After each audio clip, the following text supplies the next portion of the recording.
What's up? What's up? Good afternoon, good day, good morning, wherever you are in the world. Welcome back sa ating Lilac Lounge, the podcast. And of course, happy 126th Independence Day, Yes. kabayan. Nasaan ka man sa mundo, ipinagdiriwang natin ang ating kalayaan. Ipagdiwang mo ang pagiging Pilipino. Yung mga nasa Pilipinas, bahala na kayo dyan. Good luck. Ang episode nito ay para naman sa mga Pilipino na gustong umalis ng Pilipinas. So, ibibigay namin sa inyo ang tips, ang procedure kapag gusto nyong pumunta sa ibang bansa. Bilang ako nasa Dubai at si Dada nasa New Zealand at si Grace ay nasa Singapore. Kaya nga sabi namin kay Mama Maria, mag-enjoy ka Hong muna Kong ka sa lang. Hong Kong. Bilang nasa Bakasyon. Pilipinas ka lang. Yun. So, ibabahagi namin sa inyo ang aming mga experiences, ang aming mga tips, at saka yung mga knowledge namin about migrating to countries that you want. Bago yan, mag-thought for today muna tayo. Pasok, Mami Grace! For our wisdom thought for today, maturity does not mean age. It means sensitivity, manners, and how you react.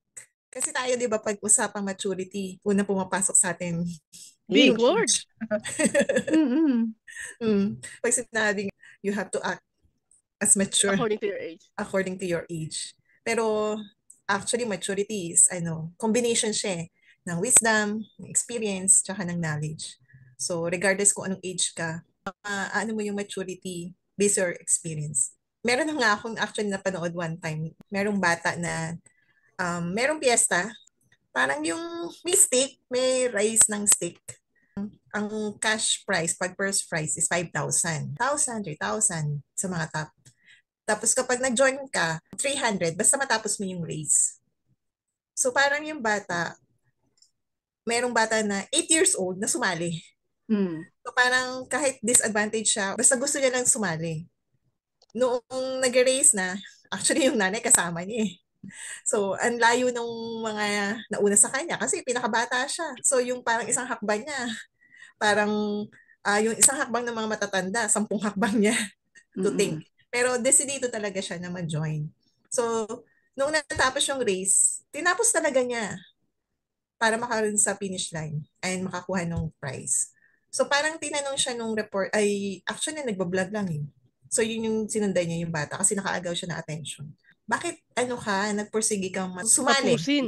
Oo, tapusin. Ah. Definitely, gusto niya yung price ng 300 pesos. So, nakuha niya. And then, nung una, ang gusto talaga niya is makabili man lang ng tsinelas. Pero in the end, yung 300 na pinili niya, pinambili niya ng bigas. Hindi niya inisip yung sarili niya, kundi yung pamilya niya. Kasi hirap din sila eh. At his age, at 8 years old, mas mature Naunawaan niya. dahil naunawaan niya yung mas pangangailangan ng pamilya niya kaysa sa personal niyang gusto. Ganun kasi yun eh, di ba, yung maturity parang it helps you na mag-decide kung ano yung mas makakabuti. Hindi lang para sa iyo, pero para sa iba, lalo sa pamilya. Kasi minsan tayo, di ba, pag may mga hard decision or yung mga difficult na nagde-decide kagad tayo by impulse eh. Hindi yung nag-iisipan. Talagang hindi naman siya by age. Kasi 'di ba sabi nga ng asawa ko, hindi raw nagmamature ang lalaki. Umiedad lang sa kanya. Pero syempre, it doesn't evolve with age eh. Sinishape ka ng experiences mo sa buhay. Oo. Kasi nandun yung understanding natin na mentally understanding natin, tapos emotionally nandun na rin, yung kumbaga fully matured. Yun yung tinatawag na pag yung sinasabi natin na we are already adult. Feeling ko kasi sa akin, kapag sinabi mo na maturity, dumidikit yung adulthood. Kasi once you're an adult, you are shaped dun sa understanding na mentally okay ka na, emotionally fulfilled ka, ganun. And parang nandun yung full maturity, emotionally and mentally. Biggest contributor ng maturity kasi talagang experience. Merong mga bata na, yung example mo actually, yung mga bata na ang agang nagmamature because of experiences na sa buhay. Possible. Una tayo lumayo sa Pilipinas, sobrang daming bata na nagmature ng maaga. iniwan ng magulang, or dahil sa kahirapan, bata pa lang nagtatrabaho na. 'Di ba? At very young age, pinapagtrabaho na. So ang bilis nilang kumbaga namulat sa buhay. So mas mabilis silang nagmamature. So it really doesn't matter kung ilang taon na sila. Pero hinown sila nung experiences nila sa buhay. Sa akin, ang maturity talaga is yung kapasidad mo na maging considerate at saka Mm-mm. yung mabuksan yung utak mo kung ano yung mga dapat gawin na. Yung Mm-mm. nauna mo nang isipin na kailangan na siyang gawin kesa sa, teka, pwede naman na hindi ko pa gawin eh. Pero gaya nga ng example ni Dada, sa atin napakaraming bata yung naagang naging matured. Kasi nga, sa sitwasyon nila sa buhay nila, na maaga silang nabigyan ng responsibilidad at saka maaga rin silang napilitang imulat yung sarili nila sa katotohanan ng buhay na Mm. hindi maalwa ng buhay kaya kailangan tumulong ako kay nanay, kailangan ko tumulong kay tatay. Yeah. Iwanan ko muna ang pag-aaral, kalimutan ko na at dumiretso agad sa paghahanap buhay. Ang maturity is nangyayari kapag naandoon ka na sa harapan ng karanasan na yon na wala kang choice kundi mag-mature talaga, mag-step Mm. up. Mm. Kasi kung hindi, hindi ka makakaahon doon sa kinalalagyan mo. Kung nakita mo nang hirap yung magulang mo, hindi ka mapaaral, tapos tatantrums ka lang o kaya bumarkada ka lang, hindi ka nag-mature nun. Pag Mm. ganun ang nangyari sa'yo, hindi Correct. pataas. Yeah. Di ba? So, ako malaki yung respeto ko sa mga taong maagang nag-matured sa buhay. Yung ABC, EFD ng mga ibang tao, nauna niya nang gawin bago siya yung kasabayan niyang edad. Kaya Mm. nga, ganun din yung pag-appreciate ko pagdating sa mga pagsubok sa buhay. Kasi nga, yung mga pinagbibigyan niyan is tinetest sila kung kaya ba nila. Kasi kapag nalagpasan mo yun, ibang tao ka na eh. Iba na yung tingin mo sa buhay. Medyo Mm. sa akin, may edge ka na nun, may advantage ka na eh. Kasi yung Mm. matututunan nung kaklase mo, nakaedad mo lang, natutunan mo na, nasa high school ka na, nasa grade school pa lang sila. Yeah. Napagdaanan mo So, na. oo, kumbaga, winner ka na yan eh. Nabigyan ka na agad ng skills. Mas maaga kang nabigyan. Kasi nga, maaga kang namulat doon sa sitwasyon ninyo. Kasi kung hindi naman, andyan ang magulang mo, kompleto ang lahat sa'yo, lahat ipoprovide yan. So wala kang makikitang may kulang, may dapat gawin. Kaya nga Mm. sa amin, ako naranasan ko din yan na nung maliit pa ako, hanggang edad ko, namulat na ako, ang nanay ko nagtitinda. Pag hindi nagtinda, wala akong baon. So sa Mm. akin, eventually, kailangan ko ring tumulong.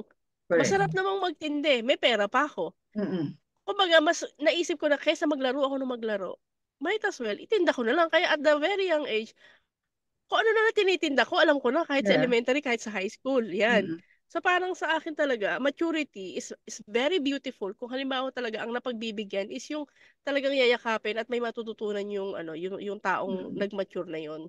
And I guess, yeah, certain point, ang isang bata dapat magkaroon siya ng pagdadaan ng gano'n para magkaroon siya ng advanced skills na kakailanganin niya pagdating natin sa totoong buhay. Mm. So maturity is very it's a marvelous thing. So Mm. I think yeah, it doesn't come with age. It comes with experience. Yon. Yeah. Ano yan eh, dagdagan ko yung sinabi mo kasi parang yun nga, Hindi, pag okay na ako dun eh. hindi gusto dagdagan. Oh. 'Di ba? Andun yun din yung ano eh, parang nagpa-prioritize ka na. Marunong ka Mm. mag-prioritize. Isa pa, nagsisegregate ka kung ano yung papatulan mo sa hindi. Mm. 'Di ba? Mhm. Nandun ka na. Pangatlo, yung choices in life. Nagkakaroon ka na ng choices in life. Alam mo kung paano pumili. Number one, yung the way you handle battles. You know how to choose battles already. Papatulan ba Mm. hindi? You already know how to take action. Ang naisip ko dyan, rather than whine, anong gagawin ko dito? O Mhm. bukas, magrereklamo na naman ako. Bakit hindi ko ginawa ng paraan last time? May choice ka naman kung gagawa, if you want to take action or not. Kung hindi, di bukas, reklamo ka na naman ulit. Kung ginawan mo ng paraan yan ngayon, or kung meron ka namang pwedeng gawin ngayon, bakit hindi mo gawin? So, pwede naman. Yung choices in life natin, lumalawak, nasa sayo na kung paano mo siya gawin. Mas lumilinaw. Mas lumilinaw, kasi nga dahil alam mo na siya kung paano gawin. Yung ganon. Mm. Lalo na Ano? sa difficult, situation, di ba? Oo, remember yung guest natin si Rona. Nung high school pa lang tayo, iba na Yeah, yung, siya. iba na yung Oo. Level ng kanyang pinagdaanan ng Oo, Tayo, iba problema. na. nasa high school, ano pa lang tayo, nasa enjoy. Siya pala, Mm-mm. pang masteral na. Correct. Iba na yung Kasi nga, dahil pinagdadaanan. because of, doon sa pinagdadaanan, hindi natin alam na gano'n. Parang isipin mo, bakit ganito yung thinking nito?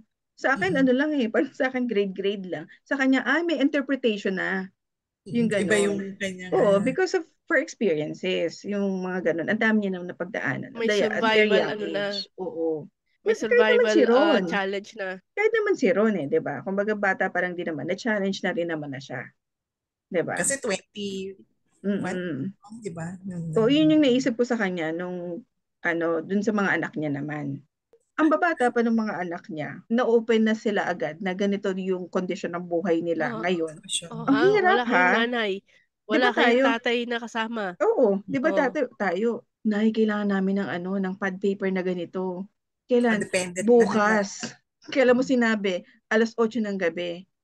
Sino? Sino lalapitan nila ng ganun? Di ba? Parang, well, may tito, may tita sila. Pero syempre, iba Pero kasi iba. pag parents mo eh.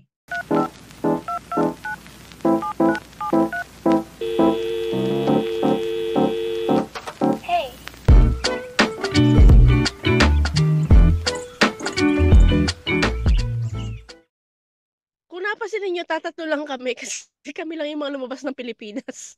Kaya si Mama Maria, nag-e-enjoy Pinalabas muna muna. namin. Oo. Madaling kausap si Mama Maria. Dahil nga, napapanahon din naman sa mga kabayan natin na gustong mag-abroad. Okay? So, si Dada ang bahala sa inyo pagdating sa New Zealand. Ako ang bahala para sa mga gustong mag-Dubai. At si Mama Grace naman ang in-charge pag gusto nyong mag-Singapore. Bakit ba tayo nag-a-abroad? Bakit ba natin iniiwan ang ating bansang Pilipinas, ang ating pamilya, ang ating mga kaibigan? Okay, unahin ko na. Ba't ako Simulan umalis? mo na, correct. Ako, mahal na mahal ko ang Pilipinas. Vocal ako dyan. Sobrang hindi ko ipagpapalit ang Pilipinas in terms of nature, yung tradisyon natin, kultura natin. Okay, ano yung compelling reasons ko bakit ako umalis? Well, number one na dyan is yung opportunity. Ilang beses ko nang naranasan na magtrabaho sa Pilipinas at nakakahiyamang aminin, wala akong maipepresenta na lumagpas ako ng 1 taon na trabaho sa isang kumpanya sa Pilipinas. Dahil una sa lahat ang baba ng sahod at saka ayoko ng sistema sa Pilipinas. Hindi ka talaga uunlad lang. Mahirap in my case, in my case. Kasi naranasan ko talaga sa pagdating sa sa finance kasi eh. So yung security pa. Yun. Yung security of tenure din, hindi rin ako sigurado, nakita ko yan. And definitely alam ko talaga na hindi ako tatagal sa kumpanya dahil mapapaaway talaga ako kasi sa mga nakikita kong sistema ng ng crab mentality sa Pilipinas. Yun yung reason. And second, isinusuka na ako ng nanay ko kasi nga lagi ako walang trabaho. Nakiusap na. Evidence. Oo, nakiusap na boy, sabi niya sa tatay ko, boy, please, dali mo lang anak mo dyan. Maawa ka na. So, yun. And pangatlo, na-realize ko rin na, kasi parang ang tawag ko sa sarili ko, couch potato talaga. As in, nakagraduate lang. Isipin mo, yun yung talaga yung era na ang mga graduate sa atin, ang mga tambay sa atin noon, graduate. Diba? In Oo. fairness. Totoo. Di ba, ang Yun, kabiroan before, pag may graduate. graduation, dadagdag na naman ng percentage na walang trabaho. Di ba, ganon? Correct. Oo, so isa ako doon sa mga na yun, sa mga populasyon na yun, graduate pero tambay.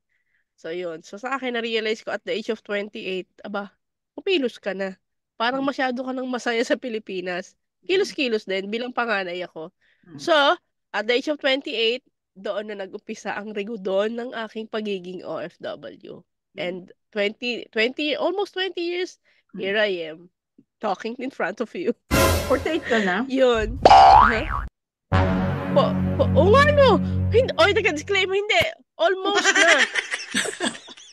Saglit mali yun. So, mag-ano na ako, 16. Yeah. At least alam naman nila sa previous episode na best in science ka, hindi best in math. Yes. Si Mama Grace niya sa math. Siya. O dahil dyan, Grace, ikaw, anong ano mo? Yung Naging anong reason deciding mo? Maayos point. ka naman ah. Hindi kaya naman pinupwersa ah. So yun nga, maayos naman ako din sa company ko. Same company rin naman ako, lumipat. Mm. Nagkataon lang na nagkaroon ng opportunity dito sa Singapore. Although at first, syempre, okay naman ako doon sa Pilipinas. More on sa akin, personal growth. Kasi syempre sa Pilipinas, covered mo lang Pilipinas. Uh-huh. Yung sa Singapore, regional siya. Mas malaki yung in terms of work. Dahil alam ko, mas may matututunan ako. Dahil Mm. regional siya. So, may involve yung other Asian countries. And second, hindi pa yung financial kasi tinanggap ko yung work ko dito. Hindi ko Hindi alam mo yung alam, sahod ano? ko. Yaman! Nag-take din ako ng risk kasi being nakadependent na ako sa nanay ko. Hindi ako marunong maglaba, mamalansya. Para matuto ako to become more independent in a Mm. way na kaya kong ah, mamuhay mag-isa, malayo sa nanay Yeah. at sa tatay ko na sa Pilipinas, hatid sundo ko ng tatay ko. Pagpasok sa work, naka-ready na yung baon ko. Pumunta ko na sa Singapore, wala ako lang lahat, di ba? Mm. Ako yung magluluto, ako magpe-prepare ng food ko, ako maglalaba. Kasi lumipat ako dito at the age of 31. Gusto kong matuto maging independent. So, more on personal din talaga Yeah. lahat. Mm. Mm. Kung bakit ako nag-abroad. Plus na yung So, bonus na lang yung sa financial kasi, syempre, mas malaki talaga yung Of course. um, sahod dito. Ang sacrifice mo lang, malayo talaga sa mga magulang mo at sa mahal sa buhay. Pero worth it Bakit mo naman. nung ano? Kasi I know na, ayun, nakakatulong naman sa kanila. Sa atin, okay tayo. Okay kami. Like, both working kami. Nakagawa namin yung gusto namin, nakakaipon kami and all. So, nagkaan kami, okay pa rin kami. Pero dumating yung opportunity. It's more of quality of life. So, well, syempre bonus na lang actually yung yung pay rate eh. By default naman talaga kahit saan ka pumunta, kahit sino ang tanongin mong overseas Filipino workers, number one talaga, sasabihin nila maliit ang sweldo sa atin. Which is very true. Maliit ang Kung sweldo, malaki ang tax.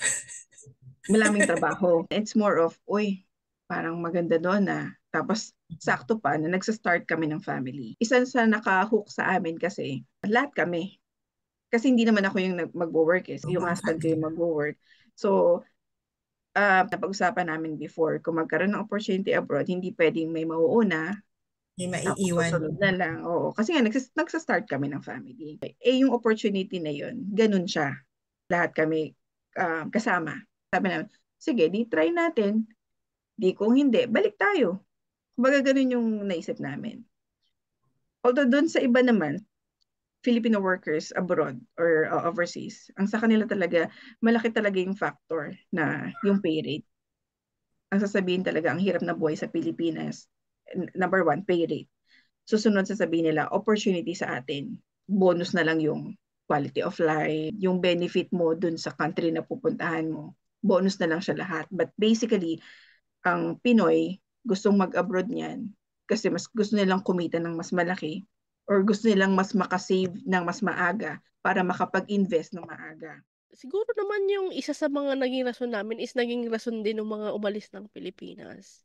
Yeah. Okay. So, moving on, dun tayo sa second question natin. Ano ba yung mga dapat nating ihanda in terms of physical, emotional, at Mm-mm. saka financially? No? Okay.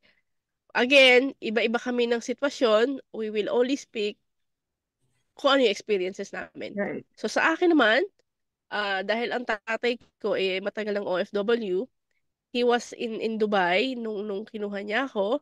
So, napaka-convenient. And that time, hindi pa ganun kahirap pagdating sa immigration. So, that was 2006 or 7, around those time. Mm. Uh, Although sinabihan na ako ng tatay ko na yung mga documents is, actually, hindi pa nga tatay ko ang nag-sponsor sa akin eh. Ibang Mm. tao pa eh. At walang nakadeclare doon ang tatay ko nasa UAE. Kaya may sasalo dyan. Wala. Ibig sabihin, maluwag pa. Mm. Nung time na yon. Mm. So sa akin, nung umalis ako ng Pilipinas, dahil bilang syempre gala ako sa Pilipinas, party rito, party doon, kasama tong mga to, tong dalawang to. Itidinay ka namin. Kasi ako ang unang nag-abroad, ano? Yeah. Sa ating lahat. Yeah. Okay. Isipin mo na ang saya-saya mo sa mga kaibigan mo, tapos ikaw yung unang aalis. Ang hirap. Sobrang hirap. Kasi iyak ako talaga ng iyak. Kasi yung parang inalis ka doon sa ecosystem mo na masaya ka. May kaibigan ka, nanay mo, tatay, of course, tatay ko wala, nanay ko. Ibig sabihin, wala kang iniisip. Yeah. Basta mabuhay ka lang, maging tao ka lang, mag-enjoy ka lang. Pero kasi, nung dumating na yung time na kailangan ko nang umalis, at saka, sa edad ko ba naman na 28, aba naman, hello, mag-contribute ka na sa pamilya mo. Di ba? Mm-hmm. Oo. So, yun na rin yung parang sabi ko, wala na akong hindi pwedeng ano ba to, irarason pa para hindi umalis. Kasi kung hindi na ako masaya sa Pilipinas, dahil nga mahirap humanap ng trabaho, ayun ang open ng ano, the world is my oyster, kumbaga. Actually, noon, willing pa nga ako kahit sa Afghanistan eh, basta makaalis na lang eh. Pero buti na lang, sa Dubai ako napunta. Kasi nga, para doon sa mga mag-uumpisa pa lang mag-abroad, kung gusto niyo chill lang, at saka makakapasok agad, nung time na yon is talagang UAE talaga. Hindi ako nahirapan maghanap ng trabaho dito. Madali ako nakahanap ng trabaho.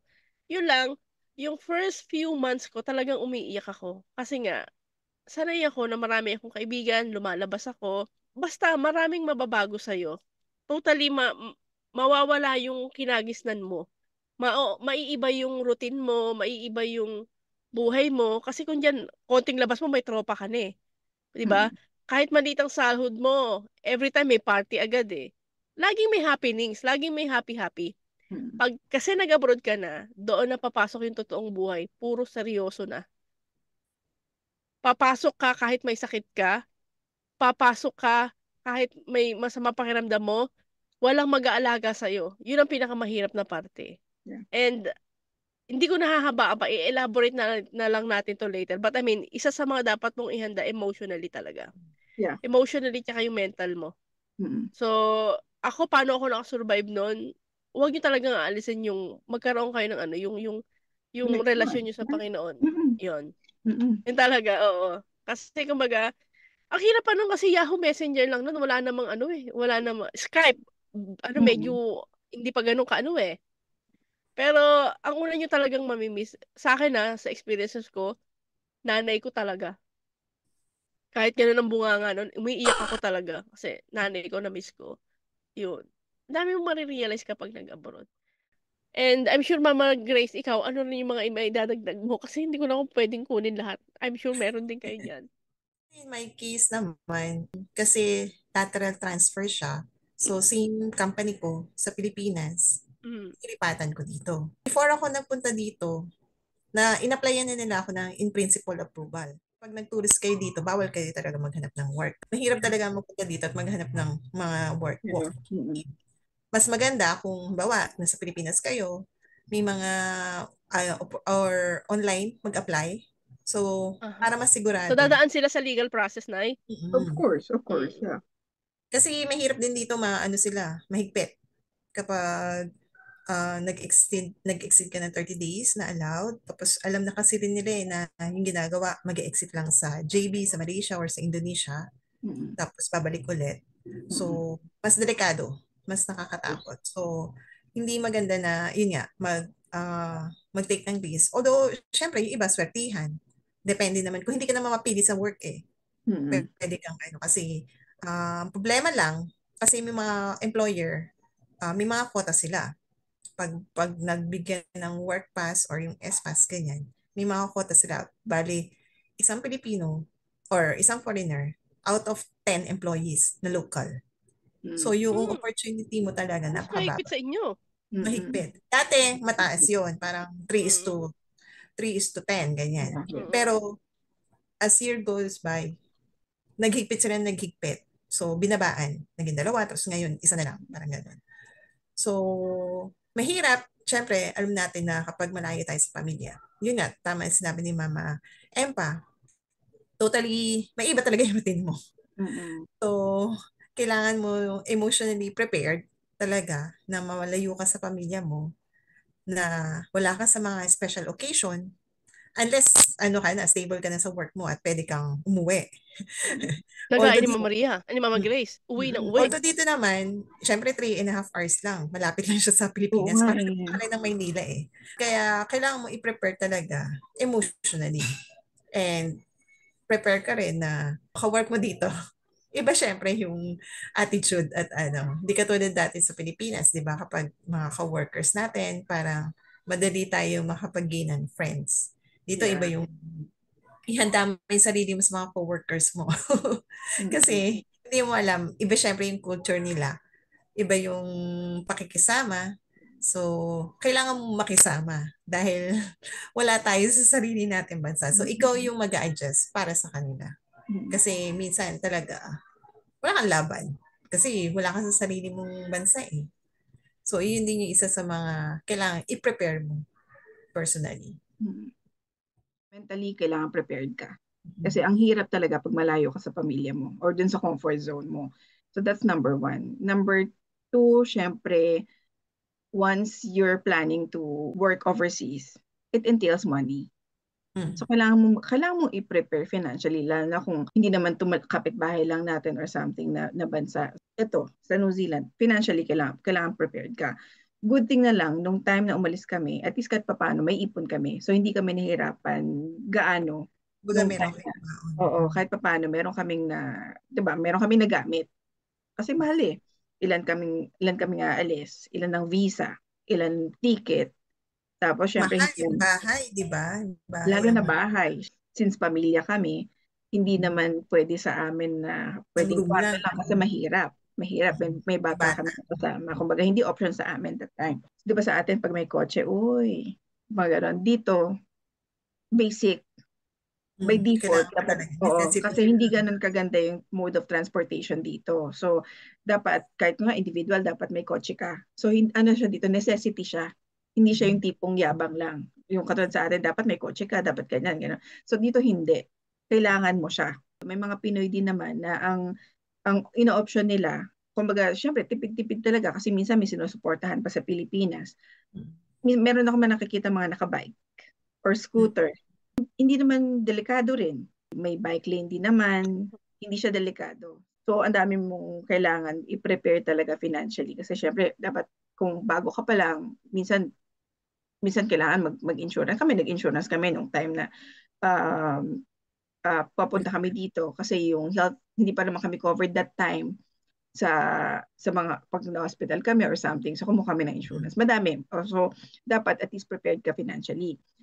Isa pang naisip ko, 'di ba, yung nga Grace sabi mo kanina, 'di ba? Iba kasi kapag nasa ibang bansa ka, hindi naman katulad diyan. Kapag nagtrabaho ka, Pinoy yung katrabaho mo, gamay mo kung paano ka pwede makapagkaibigan or kung paano mo i-handle Marketing. oo, kung kunyari may challenges kayong magkatrabaho, alam mo minsan kung paano i-handle. But if you're outside the Philippines, iba-ibang lahi kayo.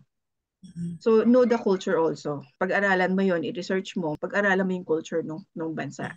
Kasi kung hindi naman pala akma sa culture mo, kasi dito marami nagre-reklamo Culture eh. shock ka. Oo, marami kaming nababalitaan na kunyari, bumalik na lang ng Pilipinas. Kasi parang hindi nila kaya yung hindi para sa kanila. Hindi para sa kanila yung ganitong quality of life na parang medyo mabagal lang, chill lang, or dapat city, mga ganon. So, kung hindi pag-aralin Boboringan mo, sila. so hindi para sa'yo, talagang gagawin mo, aalis ka na lang, Lilipat o ka. lilipat ka, or mabuburyo ka. Pili ka na lang doon, di ba? Yan, dami yung skill set na meron ka. Kasi like dito sa New Zealand kasi, di ba Grace, sabi nyo nga, kayo, Dubai, Singapore, ang sabi nyo nga, pag nandyan na kayo, doon na kayo magpo-process ng work visa, tama ba yun? Tama ba yung understanding ko? So dito, hindi ka kasi pwedeng pumunta rito kung wala ka pang employer. Although, ganun din meron din mga Pinoy din na pupunta rito na visitor visa, tapos dito naghahanap. That is, kung marami kayong pera. Kasi ang hirap din kasing maghanap ng trabaho. Kalaban nyo rin local. Yung mga, unless yung skill set Priority mo, syempre nila oo, local. priority. Tapos hindi kasi basta-basta na pwede kang kunyari, ay may opening yung kumpanya na ganito, mag-apply nga ako. Hindi eh. The company should be accredited before you can apply. Dapat accredited sila sa immigration. Kumbaga, lumit na yung horizon mo, mas liliit pa kasi dapat accredited siya. Ngayon, lalong liliit kasi ang hahanapin nila, depende sa skill set na hinahanap nila. Hindi siya yung basta-basta na bigla ka na lang, ay gusto kong pumunta ng New Zealand, gusto kong magtrabaho sa New Zealand. Bigla ka na lang susugod. Ako, best example yung sa akin. Yung work ko sa Pilipinas, hindi siya match kung nasaan kami ngayon sa New Zealand. Kasi dapat yung work ko should be dapat sa city proper. Kasi nga dahil mostly ang work ko before is nasa, di ba na IT, consultancy. Kung meron man dito, hindi ganun kalawak. So maliit lang. So kung gusto ko pa rin na gawin ko ano yung ginagawa ko sa Pilipinas, transfer kami. Yung ganun. So dapat paghandaan mo yung skill set mo. Hindi sila ganun ka ano dito kung may masters ka or graduate ka ng ganito. Dito, skills ang labanan. So parang they don't mind if you're graduate of kung saan mang magandang university yan or graduate ka ng gato, may masters ka, may PhD ka. It doesn't matter. Malay nila dyan. Exactly. So ang ano nila dito, as long as you have the skill set that we need and experience that we need, yun ang kailangan namin. Isa pang kailangan mong i-prepare kasi ano talaga yung health mo. Bukod dun sa well-being, sa mentally and gano'n, yung health mo. Kasi since dito nga, kami, hindi pa naman, kumbaga, under work visa pa lang naman kaming mag-anak. Pero covered na kami ng healthcare ng New Zealand. So that's why mahigpit sila pagdating sa medical.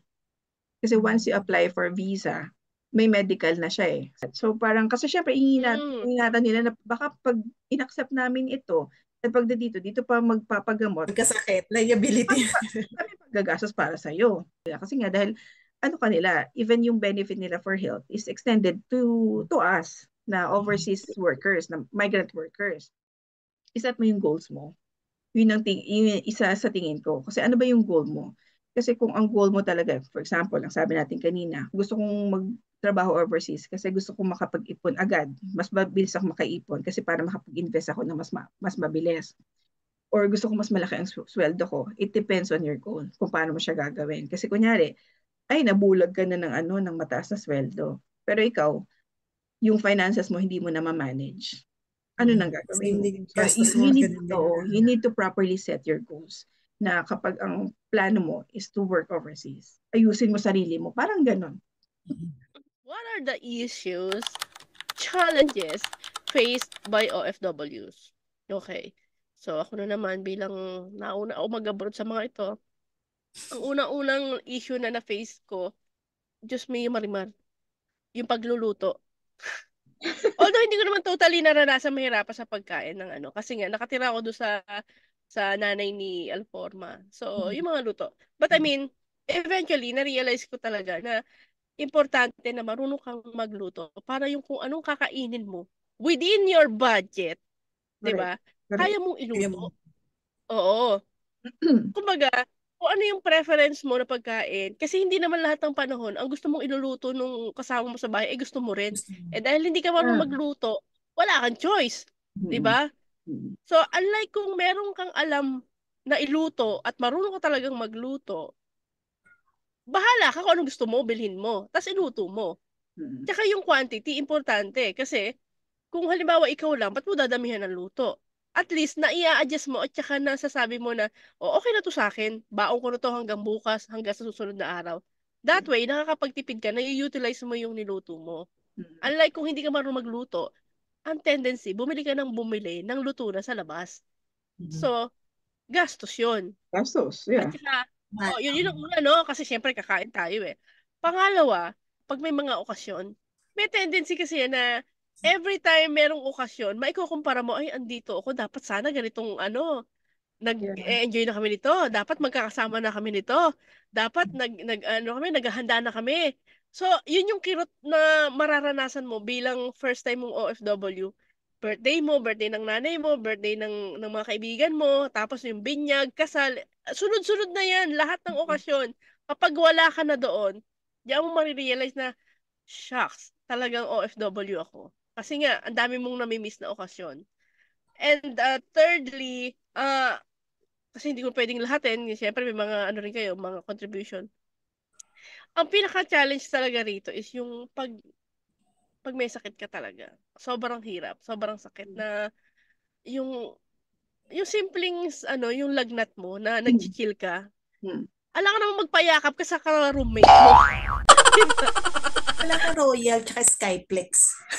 Oo. Doon mo namimiss yung aruga ng nanay mo na kahit anong mangyari, alam at alam mo, yung simpleng may magpupuna sa'yo ng mainit at maligamgam na bimpo na alam mong may gagawa sa'yo ng sopas, may magbibihis sa iyo, may ano sa iyo na magpupunas para palitan ka. Kasi may nanay ka. Pero kung nasa abroad ka, ay ngal-ngal ka talaga.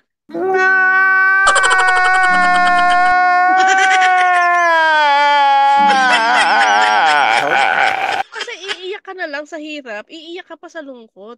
Kasi yung mga tao sa paligid mo, wala namang pakialam yan sa iyo eh. Pero na lang talaga kung halimbawa nakitang nangingisay ka na, eh syempre, tutulungan. Pero again, yung karaniwan na sitwasyon ng mga OFW, kapag may sakit, sila lang talaga. Totoo yun. Yeah. Ano mo sakit mo, luto mo, pagaling kang mag-isa mo. Yun. At ang masaklap pa nito, kapag ang trabaho na puntahan mo hindi maayos, kahit may sakit ka at may lagnat ka, papasok ka. Yeah. Yun ang masaklap. Unlike sa Pilipinas, kahit paano, pwede mo nang i-advance ang sick leave mo. Pero pagpasok mo, nakita maitim ka kasi nag-beach ka. Yun. At saka kasi ang mahirap dito talaga. Hindi naman ako totally nag-adjust sa kultura. Slight lang. May mga sitwasyon dito, 'di ba, Muslim? 'Di ba sanay ako na hipo-hipo, tropa, ganyan. Yung isang engineer dito, bawal pala sa kanila hipuin. Hoy, sinabihan talaga ako, sabi, don't touch me, only my wife can touch me. Ako, ang gwapo. Tapos sinabihan ako ni isa parang, oo, hoy, Inday, hoy, hoy, Perlas. Hindi tayo nasa Pilipinas na pag tropa-tropa lahat kakuligi. Hindi. Yeah. Ano sila, particular sila lalo sa mga traditional na Muslim. Yeah. Hindi ka pwedeng humipo basta-basta ng Muslim. Halimbawa, ang mga Muslim talaga, syempre prayer time nila yan. Hindi ko gets yan dati. Ginagaya ko pa yan dati. Sabi ng tatay, huwag mong gayahin, makukulong ka rito. Yeah. Kasi, yung prayer nila, syempre, the damn me, nung bagong dating, huwag mong gayahin, hulihin ka rito. Yun. At saka yung sa Ramadan, sobrang higpit nun sa Ramadan, nung time na yun, kasi hindi pa ganun kadami tao nun sa Dubai. Bawal talagang kumain. Bawal uminom man lang in public. Kasi ngayon okay na eh. Pero dati talaga bawal. Nag-evolve As din in naman. bawal. Kapag ikaw tapos na doon, halimbawa visit visa ka kasi I entered UAE as visit. So, may kontrata rito na after 3 months, nung time ko, kailangan mong mag-exit. Hindi ka pwedeng mag-renew lang. Ibig sabihin, nung time na yun, pupunta ka ng Iran. Yun ang pinakamahirap, isa sa pinakamahirap kasi sobrang lungkot sa Iran. Puro bato. Alam mo yung parang dadaling ka sa isang lugar na pwedeng-pwede kang katayin. Alam mo yung parang kang napunta sa ibang bahagi ng mundo na sobrang madedepressed ka. As in with ED. As in. Kasi sobrang, mula sa airport hanggang doon sa pagdadalan sa'yo ng hotel, alam mo, doon mo na-realize na, oh my God, ganito pala ang buhay ng mga OFW. After mong maghanap ng trabaho at hindi ka fortunate na makahanap agad, dadaling ka sa lugar nito para mag-exit. Ang mga naririnig ko pang kwento doon, yung mga hindi na nakakabalik kasi hindi binisahan, nagpo-prostitute, nagtatrabaho doon, nangingisda para may kainin. Yun yung pinakamasaklap. I think meron ditong article niyan sa GMA dati na na-feature siya, yung Kish Island, na totoo yung ibang tao doon nagpapakamatay. Sa sobrang na-depress. Hindi na siya binisahan. Kasi wala naman siyang kamag-anak na nagbibisa sa kanya susuporte. Halimbawa, ako, sabi ng kumpanya ko, sige, mag-exit ka muna, ako bahala sa iyo, ipaprocess ko ang employment mo, ipapadala ko visa ko sa iyo. Pero hindi ako binisahan. Kamusta ako? Kaya doon ko nakita na ang mga Filipino doon namamatay sa gutom, nangangamuhan, kung ano na lang para Makasurvive, may ano? makain, naglilinis ng mga hotel doon. Mm. Doon ko rin nakita yung mga Filipino nang hihingi. Halimbawa, paalis na ako. Kung ano man yung natira sa akin, pera ko, noodles ko, pagkain ko, iiwanan ko yan. Kahit damit ko. Kasi nga, may mga Filipino na naiwan doon na hindi na binalikan ng naging employer nila. Wait, a question. Paano sila nagsistay Yes. sa Iran? Ha? Paano sila nagsistay sa Iran? Wala bang visa sa Iran? Or, well, I think meron. May visa din. May visa rin. Oo, may visa Pero, rin. how Pero can they stay? nag-overstay din sila. Nag-overstay na lang din sila. Kasi hindi rin sila makakabalik dyan no? Dahil wala silang Yes. visa. Yes. Hmm. 'Di ba? Isipin mo yun, okay nang mastak ka sa sarili mong bansa, pero mastak Hindi rin ka sa sila ibang mag-work. bansa na puro bato, Exactly. na Exactly. saradong Muslim. Doon talaga yun talagang nakaano kami, nakaabaya kami, nakahijab. Hmm. Anong time na yun, papasok lang ang visa mo by fax pa. Oh, so abang Mm. ka. Ganun. Paano kung walang Oo, lahat. sa Parang kami fax? mga ano doon, mga loko doon. Mga nakaabang kami sa fax. Oh, akin na yan. Babasahin. Sabihin Oh, niyan, pangangalan. yun. Ibig sabihin na pwede ka nang bumalik ng UAE. Parang Okay. hindi na nasa kung saang sa iwahig na parang, diyan ka muna. Ilang araw yun? Pag minalas, ay Nag-aantay ka ng depende. ano. Depende sa proseso ng UAE government. Pag nilabas na yung visa mo, employment, doon, tsaka na lang ipapadala yun. Ilang beses ka na Yun yung ganyan? tatlo. Tatlo. Yung mga Ako left. maswerte ako. Maswerte ako kasi may magulang ako. Kumbaga, hindi man ako bisahan ng kumpanya. Okay, Anyan ang okay. tatay ko, may kukuha sa akin. Hoy, si Egay, Mm. kamusta na? Hoy, si Egay. May Kaya. ganon. Ako maswerte ako. Pero Ako, pag walang wala problema ka, sa akin kasi na-enjoy ko yung exit ko na yun. Kasi kanta lang para Correct. ako ka dun nang eh. Kanta lang ako nag-tour. ng kanta. Mm. Oo. Siyempre, ikaw yun eh. Na-enjoy ko yun. Oo. Kasi Pero kampante kasi, ka na merong susundo sa'yo at merong magsusupport. correct, Dahil andun tayo. correct. Kaya, doon ko nakita na talagang ang Filipino kahit saan dalhin talaga. Kahit saan mo ibala, Resilient. matiisin. Resilient. Sobrang matiisin. Buti na lang din, itong mga nag-exit sa panahon ngayon, ano na, Georgia, Armenia, may mga ano na May talaga, choices ka na. may pa-snow pa, oo. Even ngayon sa Oman, nag-exit pa rin. Pero, buti na lang din hindi na ganun kalala ng mga gaya Mm-mm. ng istorya. Mas madali ka nang malaman kung kasi doon wala namang internet eh. Paano ka Mm. mag-message na, uy, naano na ako rito? Kung wala ka Yeah. ng pera. Mm-mm. Anyway. So, yun na yung mga sa naranasan ko na I hope hindi na maranasan ng iba. Dito naman, dagdag ko lang din sa sinabi ni Mama Empa, as an OFW, ang isa sa mga challenges, syempre, sa bahay. Kasi syempre, hindi naman bahay, hindi katulad din sa Pilipinas, bahay mo. So may Yeah. mga Yun kasama pa, ka oo. sa Correct. bahay, iba-iba ang mga kasama mo. So Mm-mm. definitely, kailangan mong pakisamahan sila, iiba-iba yung mga ugali. Hindi mo Correct. talaga mga minsan na hindi makakasundo. Mm-mm. So, alam ko marami dito, yun yung mga rason, hindi sila nagtatagal kasi hindi nila kasundo yung kasama nila sa bahay. Marumi or mga Correct. ugali. Kahit mga Pilipino lahat, iba-iba pa rin Mm-mm. yung ugali din, Correct. syempre. So, kahit kayo minsan mga magkakaibigan, di ba? Na sa Pilipinas magkakaibigan sila pagdating dito. Iba rin kasi yung kasama mo na talaga totally sa bahay. Yes, sa Lalo bahay. Mm-mm. naglalabasan na yung mga ugali. So, Di ba, Nay? ako, Ano, totoo yun eh. Yung sinabi sa akin ni Isabel, di ba? Gustong-gusto kong magkasama kami sa bahay kasi naging best friend ko siya. Yung sabik mm, na sabik ka sa kaibigan. Tapos mm, nagpupumilit ako na magsama na tayo ng bahay, magsama tayo ng bahay. Sabi niya sa akin, tandaan mo to, hindi porket magkaibigan tayo, magkakasundo tayo pag nasa bahay na. mm, Which is, until now, hindi ko nakakalimutan dahil sobrang totoo. Mm. mm, Pag magkasama na kayo sa bahay, iba na. mm. Go ahead, mama. So, siguro ako, maswerte lang din ako sa mga naging housemate ko. Kasi Mabait ka naman kasi.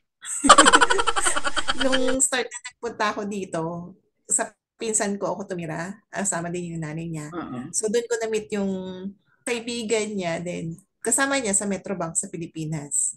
So, siya yung nakasama ko din noong umalis na yung pinsan ko, tapos lumipat kami ng bahay. Kasi umuwi yung nanay at saka anak ng pinsan ko. So, kumuha kami ng bagong bahay, tapos kumuha kami ng isa pang housemate. Mm. So, yung kaibigan ng pinsan ko, siya yung nakasama ko talaga all throughout. Dahil magkasundo kami. Dito ngayon sa tinitiran ko, maswerte din ako kasi nga dalawang couple, tsaka mabait yung mga housemate ko. Parang isang pamilya. So, maswerte ka kapag Subscriber ba nakahanap ka yan? ng magandang housemate. Ha? Follower na ba yan? Oo. Follower ba yan? Kaya hayagan mo Shout out to sinasabing, you. maswerte ako. Oo. So, maswerte talaga kasi maswerte ka kung may makakasama ka talaga. Pero, isa sa mga challenge nga, yun yung kung hindi ka nakaswerte sa mga housemate mo. Mm. Oo. Kasi hindi ka pwede rin tatamad-tamad, hindi ka rin pwedeng kung ano yung nakasanayan mo sa Pilipinas na Yeah. iiwan mo yung pinag-ugasan mo dyan. Hindi Mm-mm. pwede. Oo. Walang may iiwan yan dyan. Ikaw, matututo ka talaga na magtrabaho at gawin at your own yung mga bagay na para sa'yo, yung sa'yo, dahil walang ibang gagawa niya kundi ikaw. And then another one, kapag may mga problema ka sa work, sa pamilya mo, or maswerte ka kung yun nga, may kaibigan ka rin na as an OFW na may matatakbuhan ka. Pero kapag wala, ayun, doon na papasok yung mga anxiety, ang lahat ng Mm. stress. Kasi, mahirap pag wala kang pinagsabihan, di ba? Mag-guess sila. Mag-guess sila. No? Pero tayo Mag-guess pa. sila dito. Mm-mm. Hindi ka tulad ng sa ibang country, parang pwede kang mag-multiple job. Dito hindi pwede. Kapag pass holder ka, isang work ka lang. Mm-mm. Pag nahuli ka, tanggal or cancel yung ano mo. Unless PR ka. Ay, tsaka isisama natin, di ba? Hindi naman lahat ay pinapalad na makuha. Kung halimbawa, ano yung trabaho mo, o kaya graduate ka, Yeah. tapos makukuha mo yung ganon linya. Correct. Ay, nako, Yeah. Mm-mm. ihanda mo sarili mo. Kasi nga, di ba sabi ko nga sa mga dating na interview ko, teacher sila sa Pilipinas, pero naglilinis sila ng banyo rito. Oo, Naging madami. katulong sila, naging DH sila. So, yun. Kasi hindi sila nakukuha doon sa gusto nila or na-applyan. Mm, So, pero dahil umalis na sila, nakapag-invest na sila, nagbayad sila na wala kang choice kundi tanggapin yung mga work na gano'n na kahit lubag sa looban mo. Pero kailangan Mm. mong kumita kailangan mong magpadala sa Pilipinas. Challenge din yung mag-process ng paper sa ating embassy. Ay, naku. Parang Oo. pahirapan Mm-mm. kapag before nun parang ang hirap na umuwi sa Pilipinas kasi yung OEC, Oo kailangan nga. pumunta ka sa Every time, embassy. no? Mm-mm. Oo. Ngayon, yung embassy din natin, kapag holiday sa Pilipinas, holiday din Holiday. sila. Pag holiday dyan, Tapos pag ganun din. holiday dito, holiday din. Tapos Oo, ang no? work din nila, parang dati kasi, Sunday bukas sila. Kasi Mm-mm. kalimitan, syempre, off ng mga OFW. Mm-mm. Sunday. So, Mm-mm. dapat open sila. Eh, Mm-mm. nangyari, Saturday, Open. Sunday, wala. off din sila. So, yung mga OFW, kailangan mo mag-leave para mag-process ng papers. Kasi dati nung talaga, ang hirap. Sabi ko, pupunta pa ako doon, magbabayad ka. Tapos, buti ngayon, pwede na yung online na easy. Tsaka wala Mm-mm. nang bayad. Dati na may Mm-mm. bayad pa Alam, eh. alam mo yung kaya ka nga lumayas ng bansa mo kasi nga ayaw mo nang maramdaman yung bulok na sistema ng bansa mo. Pero, Hindi, sa embassy, pag pupunta ka ramdam mo pa din. Exactly. May Diba? galamay pa din. correct. Galamay. Nakakuha pa rin. Kasi, Consistent sila, in fairness. Super! Yun nga yun. Diba, yun yung diba, standard nila eh. oo, di ba Standard nila. nakwento ko sa inyo last time? Sabi ko, hindi ko na nararamdaman kasi ang layo-layo ng sistema ng Pilipinas sa New Zealand, di ba? Iniwan mo na nga yung nakaraan na yun, binabalik pa. Mm-mm. Nire-remind ka na Oo. ganito kayo dapat, ganon. Kasi di ba, dito lahat online processing na pinapadali lahat. Mm-mm. Kumbaga kung ano yung ano natin, Process streamline nila. natin lahat. Doon tayo, hindi. Ano tawag mo, tagline mo, pinapadali lahat sa New Zealand. Mm. Sa atin kasi, pinapahirap lahat. Di ba? Oo. Tapos pumunta kami ng Wellington sa embassy natin. Aba, ayun na nga, ang comparison mo ngayon, syempre kung since nandito ka naman na, yung processing dito versus ngayon sa processing, although madali naman kasi syempre, wala naman masyadong tao nga dun nung time na pumunta kami. But still, nung magbabayad na kami ng passport, yung passport processing and all, walang card, cash. Di ba dito nga, hindi naman Hindi ba halos sinabi ko yun sa iyo, nagsusuklian pa sa embassy dito, yun nga. nagsusuklian pa? Ang sabi namin, parang lahat dito, mabilang mo na lang kung sino humahawak ng cash. Pag pumunta ka dito sa bahay namin at humingi ka ng $20, wala kang Cashless din. makukuha ang Lahat na. $20 sa amin dahil wala kaming cash. Ang usual mode of payment na namin lagi, card na. Pagdating sa embassy, cash only. Sabi ko, ay, ramdam na ramdam ko na Philippine Embassy Pinas na talaga Pinas ang to. dating. Oo. Hindi ka pa Tapos, rin na tapos yung tanan. may ipapadala na yung passport dito sa bahay. Kailangan ko nung envelope nung courier. Wala sa embassy. Bibilin pa namin sa labas. Common dito, kunyari, merong ipapakuha sa iyo. Papadalang ka na mismo ng envelope. Tapos pipick up, inaano nila, sinischedule nila yung pick up. Which is, they can do it. They can already do it. Mas madali for them. Oo. Pero syempre, hindi na gagawin na kami pa ang mag-i-input niyan para i-pick up nyo. Kami ang bumili sa labas pa tuloy. Pinahirapan ka pa talaga. Minimal na lang yung possible na lungkot. Kasi nga, kaya mo namang dalhin yung family mo. But the usual, ang nakikita namin dito, kapag yung hirap na hirap ka talaga dito, kasi nga dahil inaalwan ka na dito eh. Okay yung pay rate mo. Maganda ang quality of life. Maayos ang hangin mo.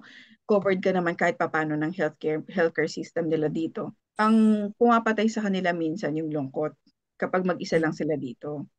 Yun yung nakikita Yes. namin. Kami dito, di ba, sabi ko kanina, hindi namin option na merong mauna lang na isa.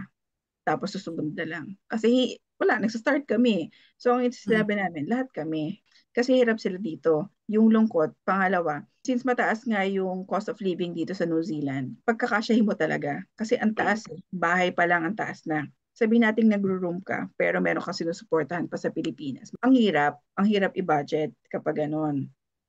Kami, kasi nga dahil parang gusto naming mabuhay nung normal, hindi namin naging option na yung tipong magkakwarto nga lang kami. Lumipat nga kami, okay naman kami sa Pilipinas. Gagawin ba namin worse dito? So, yun ang sa amin ha. Siyempre, meron kasi iba talaga, hindi, kailangan natin makatipid eh. Yung ganon. But for us kasi, hindi namin ganon naramdaman yung separation nung kailangan naming mamuhay ng normal dun sa tipong lumabas kami ng bansa. Kasi nga dahil gusto naming maramdaman na let's do it better. Kailangan better yung ano natin, maranasan natin, hindi yung papunta tayo sa worst. Kaya talagang pinush namin na meron kaming sariling bahay. Umayon kami kasi merong iba dito talaga, kunyari may bahay sila, pero ipinaparent nila yung isang kwarto nila para additional income, tulong sa pambayad ng bahay. Hindi namin ginawa kasi parang doon mo mararamdaman na iba yung buhay natin sa Pilipinas, iba dito, lalo kang malulungkot. Kasi nga dahil parang gusto mo nga lumabas ng bansa pero hindi ka naman naging better. Kumbaga naging worse pa nga yung quality of life mo because di ba parang nagkaroon ka ng sharing sa bahay, nagkaroon ka ng ganun, may sarili na kaming pamilya.